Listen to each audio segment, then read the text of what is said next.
بسم اللہ الرحمن الرحیم والخبر لا بد له من مسند إليه ومسند وإسناد والمسند قد يكون له متعلقات إذا كان فعلا أو ما في معناه كالمصدر واسم الفاعل والمفعول وما أشبه ذلك ولا وجه لتخصيص هذا الكلام بالخبر۔ اور خبر کے لیے مسند الیہ کا ہونا ضروری ہے، اور مسند کا ہونا ضروری ہے، اور اسناد کا ہونا ضروری ہے۔ اور مسند کے لیے کبھی متعلقات ہوتے ہیں جبکہ مسند فعل یا معنی فعل ہو، جیسے معنی فعل کی مثال جیسے مصدر ہے، اسم فاعل اور اسم مفعول ہے، وما اشبہ ذلک، اور جو ان کے مشابہ ہیں۔ ولا وجہ لتخصیص هذا الكلام بالخبر، اس کلام کو خبر کے ساتھ مخصوص کرنے کی کوئی وجہ نہیں ہے۔ یہ تفتازانی کی طرف سے نقد ہے۔ وكل من الاسناد والتعلق اما بقصر او بغير قصر وكل جملة قرنت باخرى اما معطوفة عليها او غير معطوفة والكلام البليغ اما زائد على اصل المراد لفائدة او غير زائد۔ اور اسناد اور تعلق میں سے ہر ایک یا تو قصر کے ساتھ ہوتا ہے یا بغیر قصر کے ہوتا ہے، اور ہر جملے کو دوسرے جملے کے ساتھ ملایا گیا ہے، ہر جملہ جسے دوسرے جملے کے ساتھ ملایا گیا ہے یا تو اس پر معطوف ہوتا ہے یا معطوف نہیں ہوتا ہے، اور کلام بلیغ یا تو اصل مراد پر کسی فائدے کے لیے زائد ہوتا ہے یا زائد نہیں ہوتا۔ پیچھے ماتن نے یہ بات کہی تھی کہ علم المعانی کا مقصود 8 بابوں میں منحصر ہے، انحصار الکل فی الاجزاء للکلی فی الجزئیات۔ علم معانی کے کل 8 ابواب ہے، یعنی 8 ابواب کا نام علم المعانی ہے۔ اور کیوں ہے 8 ابواب؟ اس کی گفتگو، اس کی دلیل شروع کی تھی کہ ہر کلام یا تو خبر ہوتا ہے اور یا انشاء ہوتا ہے، ٹھیک ہے۔ والخبر سے یہاں آگے اس بات کو بڑھا رہے ہیں، ہر کلام یا تو خبر ہوتا ہے یا انشاء ہوتا ہے۔ تو انشاء والا ایک باب انشاء کا مستقل الگ سے ہے۔ اور خبر اگر کلام خبر ہو تو پھر کہہ رہے اگر کلام خبر ہے تو اس میں مسند الیہ ہوگا اور مسند ہوگا اور ایک اسناد ہوگا۔ یہ 3 باب ہو گئے۔ ہر کلام خبر ہوگا یا انشاء ہوگا۔ اگر جب کلام خبر ہوگا تو خبر میں ایک مسند الیہ ہوگا اور ایک مسند ہوگا اور ایک اسناد ہوگی۔ تو مسند الیہ کا باب، مسند کا باب، اسناد کا باب۔ اور اگر مسند فعل یا معنی فعل ہے، مسند فعل یا معنی فعل، معنی فعل مصدر کو اور اسم فاعل کو اور اسم مفعول کو اور ظرف وغیرہ کو معنی فعل کہتے ہیں۔ تو اگر مسند فعل یا معنی فعل ہے تو پھر اس کے لیے متعلقات بھی ہوں گے۔ تو یہ متعلقات مسند کا ایک الگ باب ہو گیا، 4 ہو گئی۔ خبر میں ایک مسند الیہ ہوگا، اس کا ایک باب، ایک مسند ہوگا اس کا ایک باب، ایک اسناد ہوگا اس کا ایک باب، 3۔ اور ایک اگر مسند فعل یا معنی فعل ہے تو اس کے متعلقات ہوں گے، یہ 4 باب ہو گئے۔ پھر کہہ رہے ہیں اسناد اور متعلقات مسند میں سے ہر ایک یا تو قصر کے ساتھ ہوتا ہے یا بغیر قصر کے ہوتا ہے۔ تو یہ 5واں باب ہو گیا قصر کے، ہر ایک یا تو قصر کے ساتھ ہوگا یا بغیر قصر کے ہوگا، 2 حال سے خالی نہیں ہوگا، یا تو قصر کے ساتھ یا بغیر قصر کے۔ تو یہ قصر والا باب 5واں باب ہو گیا۔ اور ہر جملے کو جسے دوسرے کے ساتھ ملایا گیا یا تو معطوف ہوتا ہے یا معطوف نہیں ہوتا۔ اگر معطوف ہو تو اس کو وصل کہتے ہیں اور معطوف نہ ہو تو اسے فصل کہتے ہیں۔ تو یہ وصل و فصل والا باب ہو گیا، کون سا؟ چھٹا باب ہو گیا۔ اور کلام بلیغ یا تو اصل مراد پر کسی فائدے کے لیے زائد ہوتا ہے یا زائد نہیں ہوتا ہے۔ یہ اگر زائد ہو یا زائد نہ ہو، یہ ایجاز اور اتناب اور مساوات والا باب ہو گیا، جو کہ 7واں باب ہے۔ یہ کون سا باب ہے؟ 7واں باب ہے۔ اور 8واں باب ایک انشاء کا ہے۔ کس کا ہے؟ انشاء کا ہے۔ تو کل اس طرح یہ 8 ہی ابواب یہاں یہ بیان کر دیے کہ یہ 8 ہی ابواب ہیں۔ بیچ میں تفتازانی کا ایک تبصرہ آیا تھا یا ایک گویا نقد کی گئی تھی، ولا وجہ لتخصیص هذا الکلام بالخبر، اس کلام کو خبر کے ساتھ مخصوص کرنے کی کوئی وجہ ہمیں سمجھ میں نہیں آتی ہے۔ کون سے کلام کو؟ اوپر کہا کہ خبر میں ایک مسند الیہ ہوتا ہے اور ایک مسند ہوتا ہے اور ایک اسناد بھی ہوتا ہے، اور اگر مسند فعل یا معنی فعل ہو تو اس کے متعلقات مسند بھی ہوتے ہیں، یہ کہا ہے۔ تو یہ خبر کو لے کے بات کی گئی ہے، کہہ رہے ہیں خبر ہی میں اسناد ہوتی ہے اور مسند الیہ ہوتا ہے اور مسند ہوتا ہے اور متعلقات مسند ہوتی ہے۔ یہ بات ہمیں سمجھ میں نہیں آئی۔ کیوں سمجھ میں نہیں آئی؟ یہ سب چیزیں انشاء میں بھی ہوتی ہیں، انشاء میں بھی مسند الیہ ہوتا ہے، اضرب انت، اضرب مسند ہے اور انت مسند الیہ ہے، اضرب زیدن، زیدن متعلقات مسند ہے، اضرب زیدن تأدیباً، زیدن اور تأدیباً یہ دونوں متعلقات مسند ہے۔ تو اسناد، مسند الیہ، مسند، متعلقات مسند، ان سب چیزوں کو خبر کے ساتھ مخصوص کرنے کی کوئی وجہ نہیں ہے۔ یہ سب چیزیں تو متعلقات، یہ سب چیزیں تو انشاء میں بھی پائی جاتی ہیں۔ اسی لیے یہ تمام ابواب اس میں دروس البلاغہ میں علیحدہ نہیں ہیں، یہ تمام ابواب اس میں نہیں ہیں، علیحدہ طور سے اس میں نہیں ہے۔ مسند الیہ کا باب الگ ہو، مسند کا باب الگ ہو، متعلقات مسند کا باب الگ ہو، ایسا وہاں بھی 8 ہی ابواب ہیں لیکن وہ دوسرے 8 ابواب ہیں۔ فرق ہے، بڑا فرق ہے۔ میں نے پچھلے سبق میں بھی یہ بات بتائی تھی۔ وہاں مثلا ایک باب ہے باب الاطلاق والتقیید، وہ باب یہاں نہیں ہے۔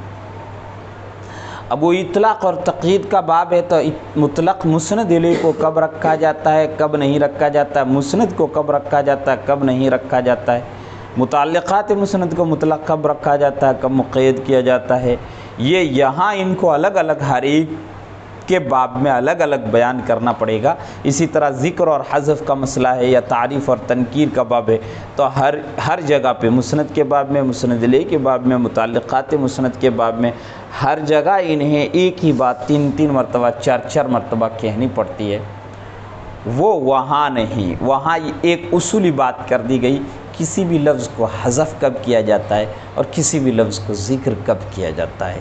اب وہ لفظ چاہے مسند الیہ بن رہا ہو، چاہے مسند بن رہا ہو یا متعلقات مسند بن رہا ہو، ان 3 کے علاوہ اور کوئی لفظ ہوا نہیں کرتا، یا تو مسند الیہ ہوتا ہے جملے میں، یا مسند ہوتا ہے جملے میں، یا مسند کے متعلقات، مسند جب فعل ہو یا معنی فعل ہو تو اس کے متعلقات یعنی مفاعیل 5، حال، تمیز وغیرہ وغیرہ اس کے لیے متعلقات ہوا کرتے ہیں۔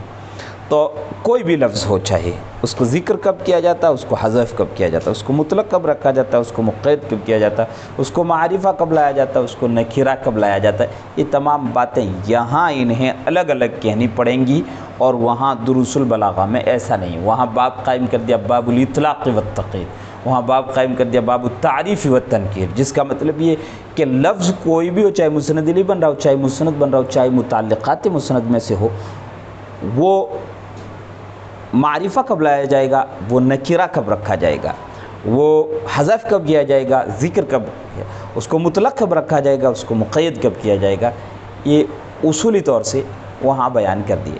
یہاں ہیں اصول و ضوابط، باتیں وہی ہیں مگر تکرار پھر ہو گئی، پھر اس میں بار بار بات کو ایک ہی کو کہنا پڑتا ہے انہیں۔ خیر، لیکن یہاں یہ جو کہا ولا وجہ لتخصیص هذا الکلام بالخبر، اس کلام کو یعنی کلام جب خبر ہوگا تو خبر میں مسند الیہ ہوگا، خبر میں مسند بھی ہوگا، خبر میں اسناد بھی ہوگی، اور خبر میں متعلقات مسند بھی ہوں گے، یہ خبر کے ساتھ مخصوص کرنے کی کوئی وجہ نہیں۔ یہ سب چیزیں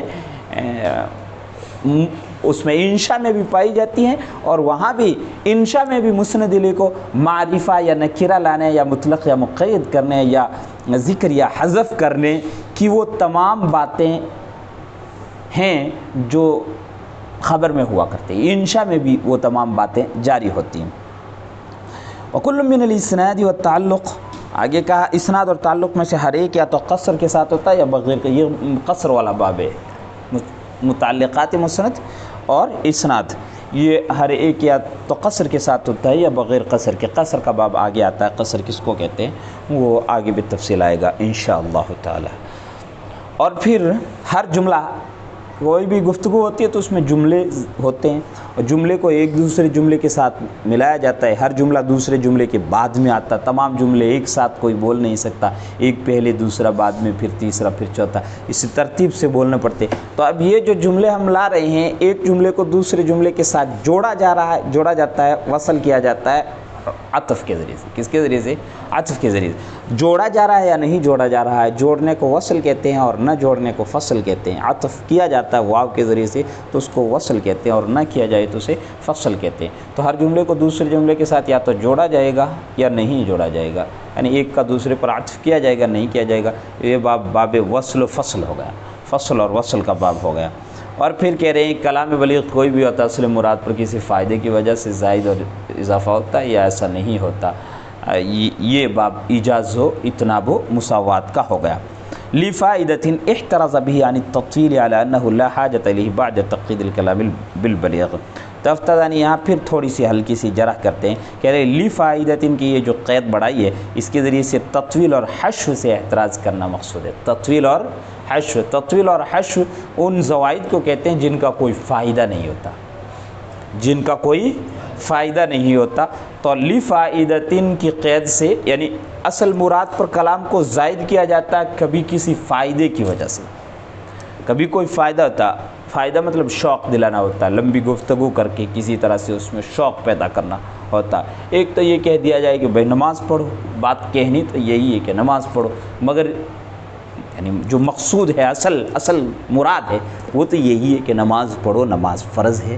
مگر اس گفتگو کو بندہ شوق پیدا کرنے کے لیے کہ سننے والے نماز پڑھنے والے بن جائیں پھیلاتا ہے، گفتگو کو پھیلاتا ہے اور کسی طرح سے بھی ان میں شوق پیدا کرنے کی، ہمت حوصلہ پیدا کرنے کی کوشش کرتا ہے. خیر، تو کسی فائدے کے لیے اگر کلام کو اصل مراد سے بڑھایا گیا ہے یا بغیر فائدے کے بڑھا دیا گیا تو وہ بغیر فائدے کے جو بڑھ جاتا ہے وہ حشو زوائد ہوگا. حشو اور تطویل ان کو کہتے ہیں اور وہ بلیغ کلام میں ہوا نہیں کرتی. تو تفتزانی کہہ رہے ہیں لِفَائِدَةٍ کی قید سے تطویل اور حشو سے احتراز کیا ہے، مگر یہ احتراز بلیغ جب کلام بلیغ کہہ دیا تو پھر لِفَائِدَةٍ کی قید لانے کی ضرورت ہی نہیں، کیونکہ کلام بلیغ کہتے اس کو ہیں جو حشو اور زوائد سے خالی ہو. کلام بلیغ کہتے ہی اس کو ہیں جس میں تطویل نہ ہو، جس میں حشو نہ ہو. تو جب والکلام البلیغ کلام کو بلیغ کی قید کے ساتھ مقید کر دیا تو پھر لِفَائِدَةٍ کی قید لانے کی ضرورت نہیں تھی. لِفَائِدَةٍ اس قید سے احتراز کیا ہے تطویل سے، علی انہ حالانکہ اس کی کوئی ضرورت نہیں تھی کلام کو بلیغ کے ساتھ مقید کر دینے کے بعد میں، او غیر زائد یا زائد نہیں ہے. ھذا کلہ ظاہر، کہہ رہے یہ سب ٹھیک ہے، ظاہر ہے یہ بات کہ کلام خبر جب ہوگی تو خبر میں مسند الیہ بھی ہوگا، مسند بھی ہوگا، اسناد بھی ہوگی، متعلقات مسند بھی ہوں گی، پھر قصر بھی ہوگا، قصر نہیں بھی ہوگا، فصل بھی ہوگا، فصل نہیں بھی ہوگا، یہ وغیرہ وغیرہ یہ سب چیزیں ہیں، ٹھیک ہے، بہتر ہے. لیکن لا طائل تحتہ، لیکن ان کا کوئی فائدہ نہیں، لیکن ان کا کوئی فائدہ نہیں. اب بیان یہ کرنا چاہیے تھا کہ قصر کو الگ سے کیوں بیان کیا، قصر کا باب الگ کیوں باندھا ہے نا. جس طرح آپ نے تعریف اور تنکیر کا باب تو الگ نہیں باندھا، تعریف اور تنکیر کو مسند الیہ معرفہ کب لایا جاتا، مسند الیہ نکرہ کب لایا جاتا. اطلاق اور تقیید کو آپ نے الگ سے نہیں بیان کیا، مسند الیہ مطلق کب رکھا جاتا، مسند مقید کب کیا جاتا. اسی طریقے سے مسند کو مطلق کب رکھا جاتا، مقید کب کیا جاتا، وغیرہ وغیرہ. یہ تمام چیزیں تو باب مسند الیہ میں اور باب مسند میں بیان کرتی. یعنی مسند الیہ اور مسند کے بہت سارے یا متعلقات مسند کے بہت سارے احوال، مثلا حذف کرنا، ذکر کرنا، معرفہ لانا، نکرہ لانا، مطلق رکھنا، مقید کرنا، وغیرہ وغیرہ، یہ سب چیزیں تو آپ نے مسند الیہ کے باب میں، مسند کے باب میں یا متعلقات مسند کے باب میں ذکر کر دی. لیکن قصر بھی انہی کے احوال میں سے ایک حال ہے، قصر بھی انہی کے احوال میں سے ایک حال ہے. اسی طریقے سے فصل اور وصل بھی انہی کے احوال میں سے ایک حال ہے. تو پھر آپ نے ان کو الگ سے کیوں بیان کیا اور مستقل ان کے کیوں باب باندھے ہیں، اس کی وجہ بیان کرنی چاہیے تھی، یہ بیان کرنا چاہیے تھا۔ یہ جو بیان کیا ہے کہ ہر خبر میں مسند الیہ ہوتا ہے، مسند ہوتا ہے اور اسناد ہوتی ہے، اور ہر مسند کے لیے متعلقات بھی ہوتے ہیں، اور پھر یا تو قصر کے ساتھ ہوگی یا بغیر قصر کے، یا ایک جملے کو دوسرے جملے کے ساتھ جوڑا گیا ہوگا یا نہیں جوڑا گیا ہوگا، کلام بلیغ اصل مراد کو زائد ہوگا نہیں زائد ہوگا، یہ جو باتیں کہی آپ نے تو ٹھیک ہے، مگر یہ بیان کرنا چاہیے تھا کہ ہر ایک کا باب الگ الگ کیوں باندھا ہے، ٹھیک ہے۔ لیکن لا طائل تحتہ، لیکن اس کے تحت کوئی فائدہ نہیں، لأن ما جميع ما ذكره من القصر والفصل والوصل والإيجاز ومقابليه انما هي من احوال الجملة والمسند الیہ والمسند، اس لیے کہ جو کچھ ذکر کیا گیا ہے یعنی قصر، فصل، وصل، ایجاز اور اتناب، مساوات، انما ہی یہ سب کے سب یا تو جملے کے احوال ہیں یا مسند الیہ کے احوال ہیں یا مسند کے احوال ہیں، یا تو جملے کے احوال ہیں یعنی اسناد کے احوال ہیں، یا مسند الیہ کے احوال ہیں یا مسند کے احوال ہیں۔ تو اسناد کا باب آپ نے ایک الگ باندھا ہے، مسند الیہ کا باب آپ نے الگ باندھا ہے، مسند کا الگ باندھا ہے، تو یہ جو ہیں یہ بھی انہی کے احوال میں سے، پھر ان کے لیے آپ نے علیحدہ باب کیوں باندھے، یہ بیان کرنا چاہیے تھا آپ کو۔ مثل التاکید والتقدیم والتاخیر وغیر ذالک، تاکید اور تقدیم اور تاخیر اور تعریف اور تنکیر اور اطلاق تقید وغیرہ وغیرہ کی طرح۔ فالواجب فی هذا المقام بیان سبب افرادها وجعلها ابوابا برأسها، تو ضروری اس مقام پر ان کو علیحدہ بیان کرنے کا، افراد من علیحدہ بن کر ان کو علیحدہ بیان کرنے کا سبب بیان کرنا تھا، ان کو علیحدہ بیان کرنے اور ان کو مستقل ابواب بنانے کا سبب بیان کرنا تھا۔ اس موقع پر ضروری تھا کہ آپ یہ بیان کرتے کہ قصر کا باب مستقل کیوں باندھا، حالانکہ قصر مسند الیہ، مسند اور اسناد کے احوال ہی میں سے آتا ہے، اسی طریقے سے فصل اور وصل اس کو الگ سے کیوں بیان کیا، یہ بھی انہی کے احوال میں سے، تو یہ بیان کرنا چاہیے تھا مگر یہ نہیں بیان کیا، جو ضروری تھا وہ بیان نہیں کیا، اور جو بیان کیا وہ ضروری نہیں، جو ضروری تھا وہ تو بیان کیا نہیں، اور جو بیان کیا وہ ضروری اتنا ہے نہیں۔ یہ کہنا کہ مسند خبر میں مسند الیہ ہوتا، مسند ہوتا وغیرہ وغیرہ، یہ تو انشاء میں بھی ہوتی ہے، خبر میں بھی ہوتے ہیں بالکل، اس میں کوئی دو رائے۔ کہ وقد لخصنا ذلك في الشرح، کیوں الگ الگ باب باندھے ہیں یہ ہم وہاں بیان کر چکے ہیں، شرح میں ہم نے اس کو بیان کیا، ماتن نے تو نہیں بیان کیا، لیکن ہم نے شرح میں مطول میں یہ سب بیان کیا ہے، اگر آپ کو شوق ہو تو وہاں جا کے دیکھ لیجیے۔ کہیں کہیں بیچ میں کہیں گے جب یہ مثلا قصر کا باب آئے گا یا فصل اور وصل کا باب ہے تو یہ باب بڑے اہم ہیں، یعنی تقدیم اور تاخیر یا تعریف اور تنکیر یا اطلاق اور تقید وغیرہ وغیرہ کی طرح عام حالات نہیں ہیں، قصر یا عدم قصر یا فصل وصل یہ بڑے اہم چیزیں ہیں، حتیٰ کہ بعضوں نے کہا جو وصل و فصل کو پہچان لے وہ بلیغ ہو جائے گا۔ فصل و وصل کے باب کی اتنی اہمیت ہے، فصل اور وصل کا مطلب کیا ہوتا ہے؟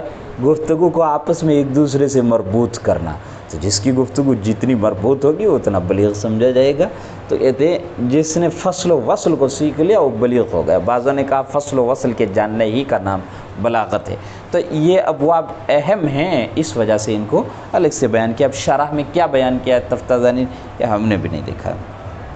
تنبیہ على تفسیر الصدق والکذب الذي قد سبق اشارۃ ما الیہ فی قولہ تطابقہ او لا تطابقہ، یہاں تفتازانی کو نہیں ماتن کو ہی شوق ہوا ہے کہ صدق اور کذب کی تفسیر ذرا اور واضح ہو جائے۔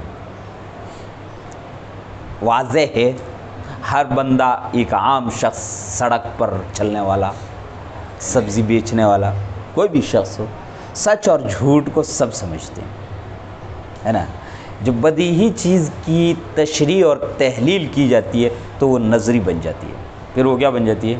نظری بن جاتی ہے۔ مثلا پانی کو ہر ایک جانتا ہے، مگر ایک فلسفی یا ایک سائنسداں پہلے میں کہے کہ اس میں یہ گیسز ہوتی ہیں، یہ گیسیں ہوتی ہیں، یہ گیسیں ہوتی ہیں، ان کا اس طرح ملاپ ہوتا ہے تب پانی بنتا ہے، پانی وجود میں آتا ہے وغیرہ وغیرہ، تو وہ پھر پانی کیا بن جائے گا؟ نظری بن جائے گا، ہے نا، بدیہی سے نظری بن جائے گا۔ تو صدق اور کذب، سچ اور جھوٹ کو کون نہیں جانتا؟ سبھی جانتے ہیں۔ سچ کس کو کہتے ہیں، جھوٹ کس کو کہتے ہیں، یہ ہر شخص جانتا ہے۔ مگر یہاں تنبیہ، ماتن نے ایک تنبیہ قائم کیا ہے، عنوان ہے یہ تنبیہ یہ عنوان ہے۔ تفتازانی کہہ رہے ہیں اعلیٰ تفسیر الصدق والکذب الذی، صدق اور کذب کی اس تفسیر یا اس تعریف پر جس کی جانب تھوڑا سا اشارہ ماتن کے قول تطابقہ او لا تطابقہ میں گزر چکا ہے، ہلکا سا اشارہ ماتن کے قول تطابقہ او لا تطابقہ میں گزر چکا ہے، اس پر تنبیہ ہے۔ کیا ہے تنبیہ؟ اختلف القائلون بانحصار الخبر فی الصدق والکذب فی تفسیرہما فقیل، کہہ رہے ہیں قائلین جو خبر کے صدق اور کذب میں منحصر ہونے کے قائلین نے اس کی تعریف میں اختلاف کیا ہے۔ جو لوگ یہ کہتے ہیں کہ خبر دو ہی طرح کی ہوتی ہے، انحصار کے قائلین یعنی خبر کی دو ہی قسمیں، خبر صادق اور خبر کاذب، تیسری کوئی بھی قسم ہے نہیں۔ جنہوں نے یہ کہا ہے کہ خبر کی دو ہی قسمیں ہیں، خبر صادق اور خبر کاذب، انہوں نے خبر کی تعریف میں اختلاف کیا ہے، خبر کی تعریف میں اختلاف کیا ہے۔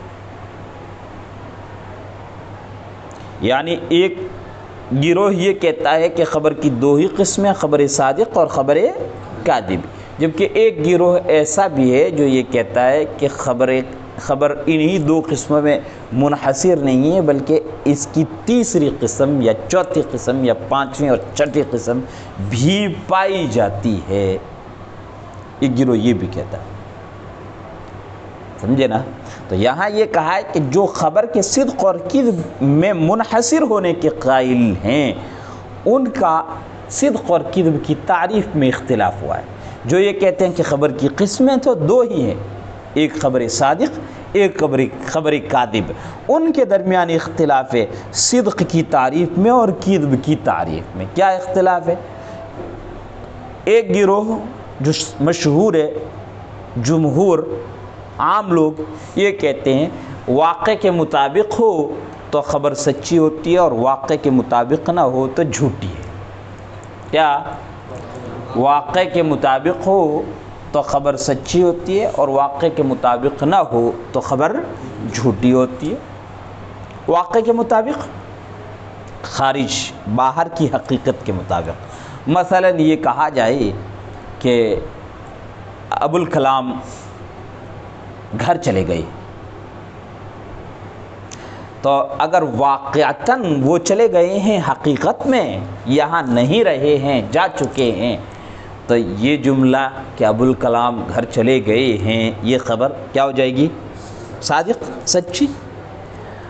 اور کہنے والا یہ کہہ رہا کہ ابوالکلام گھر چلے گئے ہیں اور باہر ہم دیکھ رہے ہیں کہ بیٹھے ہیں، تو یہ جملہ واقع کے مطابق نہیں ہے، تو یہ کیا ہو جائے گا؟ کاذب۔ ٹھیک ہے، تو پہلی چیز تو یہ ہے، صدق خبر کس کو کہتے ہیں؟ خبر کا واقع کے مطابق ہونا، اور کذب خبر کس کو کہتے ہیں؟ خبر کا واقع کے مطابق نہ ہونا۔ اب ان سے اختلاف کرنے والے یہ کہتے ہیں صدق خبر مخبر کے اعتقاد کے مطابق ہونا ہے، خبر کا مخبر کے یعنی واقع اور خارج کے مطابق ہونا نہیں ہے، صدق خبر مخبر کے اعتقاد کے مطابق ہونا ہے، اور کذب خبر کا مخبر کے اعتقاد کے مطابق نہ ہونا ہے۔ سمجھے نا؟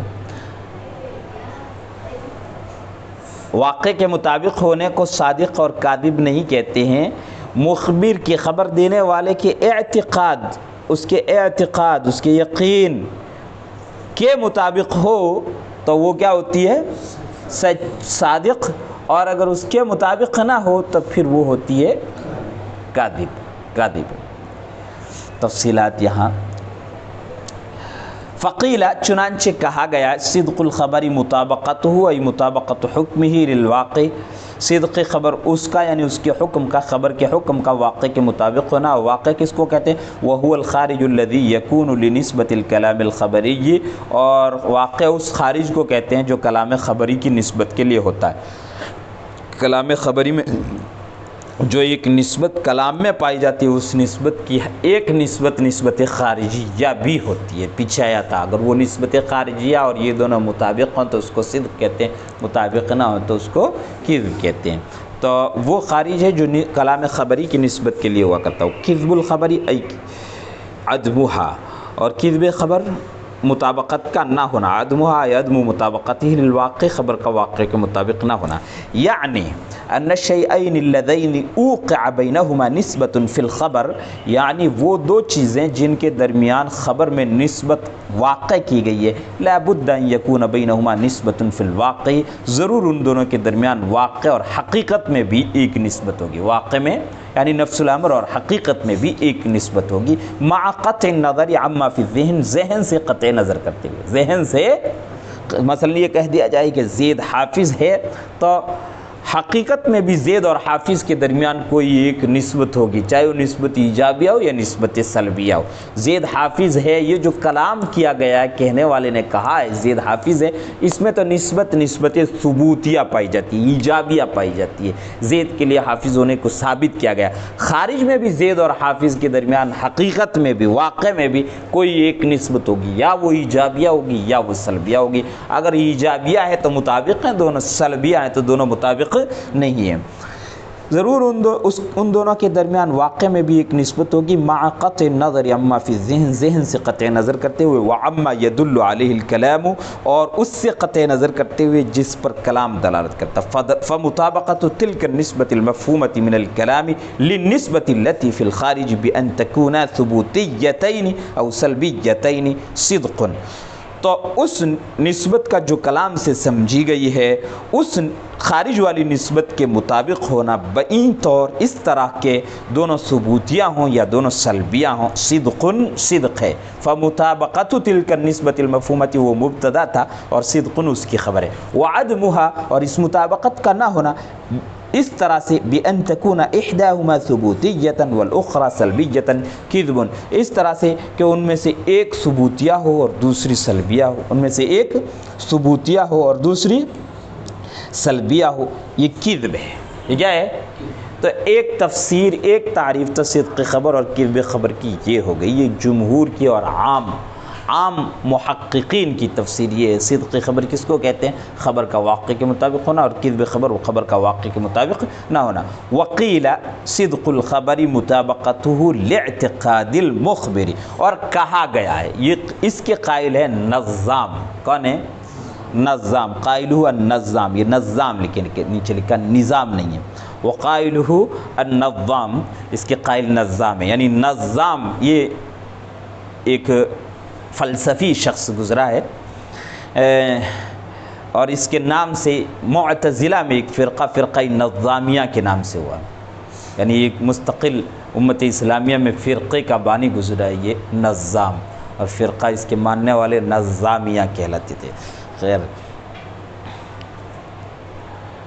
صدق الخبر مطابقته لاعتقاد المخبر، صدق الخبر مطابقته لاعتقاد المخبر، یہ کیا کہتے ہیں؟ صدق خبر کہتے ہیں خبر کا مخبر کے اعتقاد کے مطابق ہونا، اور کذب خبر خبر کا مخبر کے اعتقاد کے مطابق نہ ہونا۔ اعتقاد کے مطابق یعنی میں مانتا ہوں کچھ اور کہتا کچھ اور ہوں تو یہ جھوٹ ہو جائے گا۔ کیا؟ میں مانتا کچھ اور ہوں اور کہتا کچھ اور تو یہ جھوٹ ہو جائے گا۔ مثلا ایک شخص، مشرک شخص، وہ یہ کہتا ہے کہ یہی درخت مثلا کھجڑی ہے، اس کی پوجا کی جاتی ہے، ہمارے یہاں بعض قومیں اس کی پوجا کرتی ہے، تو ایک شخص یہ کہتا ہے کہ اس نے مجھے شفا دے دی، کیا؟ اس نے مجھے شفا دے دی، تو ظاہر ہے یہ واقع کے مطابق تو ہے نہیں، اس نے یہ خبر دی کہ اس درخت نے مجھے شفا دے دی، یا کوئی بھی مورتی ہو، کوئی بھی پتھر ہو جن کی عبادتیں پوجا کی جاتی ہیں، ان کی طرف اشارہ کرتے ہوئے یہ کہی کہ اس نے مجھے شفا دے دی، تو ظاہر سی بات ہے کہ یہ واقع کے مطابق تو ہے نہیں۔ نظام کہتے ہیں کہ اس کی یہ خبر سچی ہوگی، کیا ہوگی؟ اس کی یہ خبر سچی ہوگی، ہاں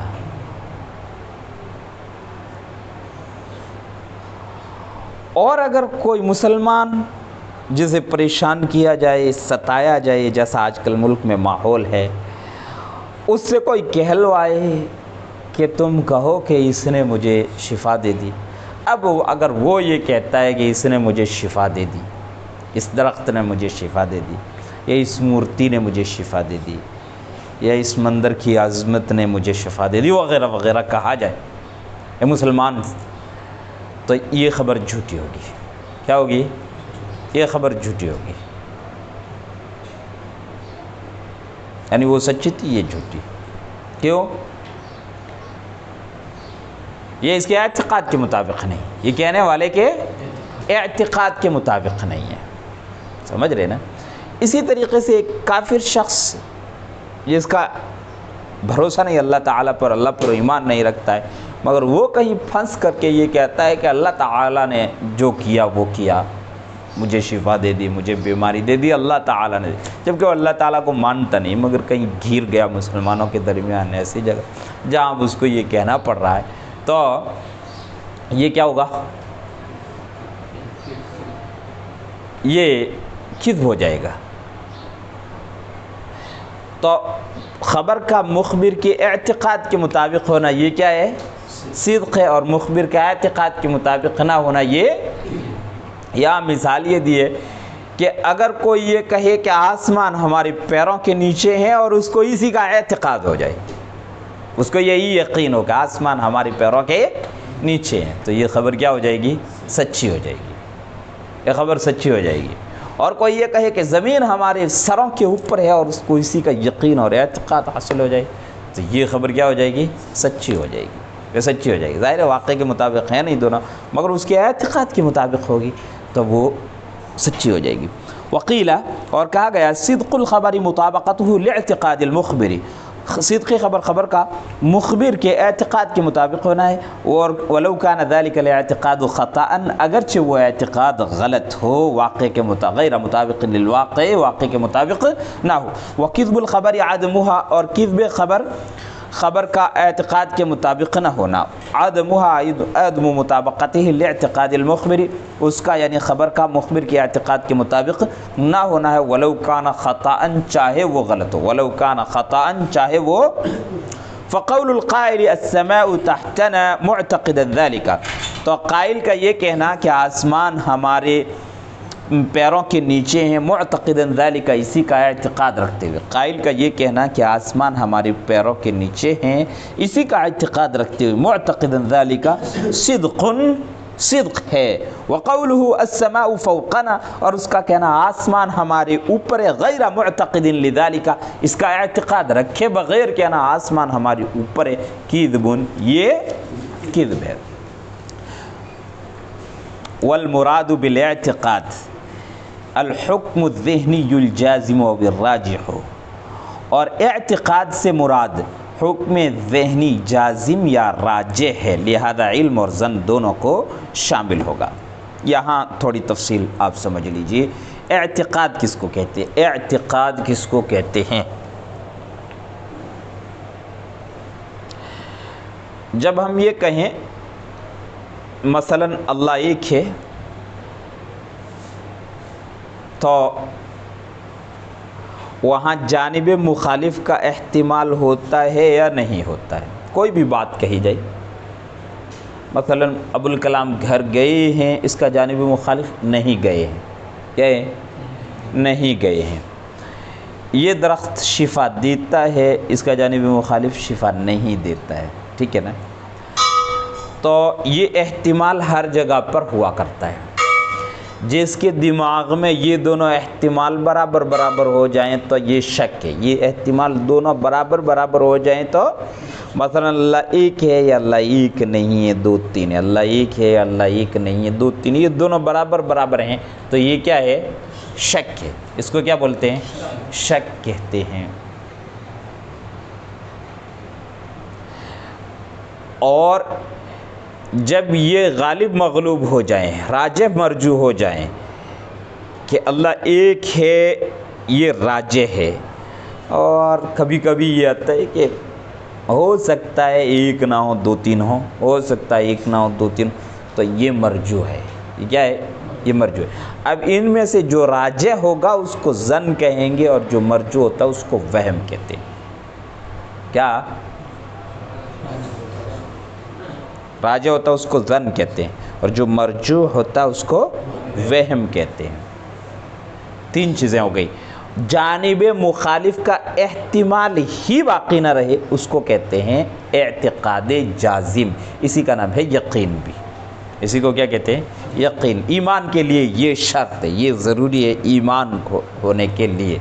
اگر وہاں ظن غالب ہے پھر بھی ایمان نہیں. ظن ہے جو راجع ہوا کرتا ہو، اور مرجو جو وہم ہوتا ظاہر ہے وہ تو ایمان ہو ہی نہیں سکتا، اور شک بھی نہیں. تو چار چیزیں ہو گئی. ایک ہو گیا شک، ایک ہو گیا وہم، ایک ہو گیا ظن، اور ایک ہو گیا یقین. شک کا مطلب دونوں پہلو برابر برابر ہوں. ابوالکلام گھر گیا ہے، ابوالکلام گھر نہیں گیا ہے، گیا ہے نہیں گیا ہے. اللہ ایک ہے ایک نہیں ہے، ایک ہے ایک نہیں ہے، ہو سکتا ہے ایک ہے ہو سکتا ہے ایک نہ ہو. دونوں پہلو برابر برابر ہوں تو اس کو کیا کہتے ہیں؟ شک. دونوں پہلوؤں میں سے ایک راجح ہے، ایک کی طرف زیادہ جھکاؤ ہے اور دوسری کی طرف کم، یعنی ایک کو زیادہ مانتا ہے، دوسرا کبھی کبھار خیال آتا ہے کہ یہ بھی ہو سکتا ہے یہ بھی ہو. تو جو راجح رہتا ہے اس کو کیا کہتے ہیں؟ ظن کہتے ہیں. اور جو مرجوح ہوتا ہے اس کو کیا کہتے ہیں؟ وہم کہتے ہیں اس کو. اور جہاں جانب مخالف کا احتمال ہی نہ ہو، اللہ ایک ہے، دوسرے کا کوئی سوال ہی نہیں پیدا ہوتا، تو یہ کیا کہلاتا ہے؟ اعتقاد جازم. کیا کہلاتا ہے؟ اعتقاد جازم. اسی کو اعتقاد، عقیدہ یا یقین بھی کہتے ہیں. ٹھیک ہے. تو والمراد بالاعتقاد، اعتقاد سے مراد کیا؟ خبر کا اوپر ہے نا، خبر کا مخبر کے اعتقاد کے مطابق ہونا یہ صدق ہے، اور خبر کا مخبر کے اعتقاد کے مطابق نہ ہونا یہ کذب ہے. تو مراد اعتقاد سے حکم ذہنی جازم یا راجح ہے. فیعم العلم والظن، لہذا علم اور ظن دونوں کو عام ہوگا. لہذا علم اور ظن دونوں کو عام ہوگا. بس یہیں تک رہنے دے، آگے پھر پڑھیں گے.